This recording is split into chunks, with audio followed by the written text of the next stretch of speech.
আমি কয়েকদিন বাড়ি ছিলাম না, আমার বাড়ি গিয়েছিলাম। আমার হাজব্যান্ডের ডিরেকশান ছিল অন্য একটা অফিসে, সেই কারণে।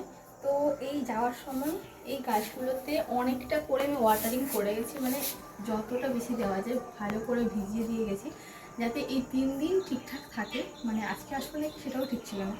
তো এসে তো আমি জাস্ট সারপ্রাইজড হয়ে গেছি। এই যে এটা শোনো, ঠিক আছে?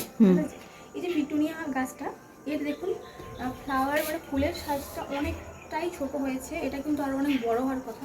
আমি যেহেতু বাড়িতে ছিলাম না, আর এই গাছগুলো দেখুন কিন্তু এখানে ছায়া, মানে এখানে ঠিকঠাক রোদ পাচ্ছে না, যার কারণে কিন্তু এটা ছোট হয়েছে। তো না হলে কিন্তু আরও অনেক বড় হতো। এটা এখানে ছিল, ঠিক আছে। এরপরে এটা ছিল, তো এটা তো মানে টগর গাছ, এটা তো ঠিকঠাকই থাকবে আমি জানতাম। তো আচ্ছা, মানে এটা খুব সরাসরি, আচ্ছা। এই হচ্ছে গোলাপ, এটা আসলে ইয়েলো গোলাপ। দোকানদার আমাকে বলেছিল যে এটা হবে ডবল ডিলাইট, বাট হয়ে গেছে ইয়েলো। আর মানে বাট এটা ইয়েলো কালার হলেও, কালার ফেড হয়ে গেলেও এটা হোয়াইট কালারের দেখতে হয় আর সুন্দর লাগে দেখতে বেশ। এটা ওরকম রেখে দিই।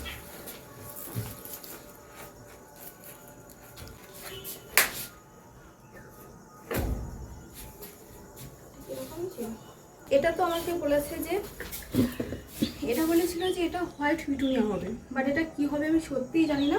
কারণ ওই যে এটা পরে দেখাবো, কারণ যেটা বলেছে কালার প্রচুর মানে আলাদা হয়ে যাচ্ছে। এটা রেখে দিই এখানে। আর হচ্ছে এটা দেখুন, এটা হচ্ছে ইনকা গাঁদা, মানে এতগুলো কুঁড়ি এসছে কি বলবো, মানে গাছটা পুরো কুঁড়িতে ভরে গেছে। এটা ইয়েলো ইনকা গাঁদা, এই গাছটাও রেখে দেবো।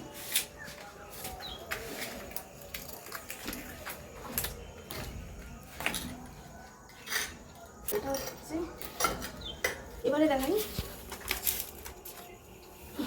এই যে ধনে পাতার বীজগুলো ফেলেছিলাম, দেখুন।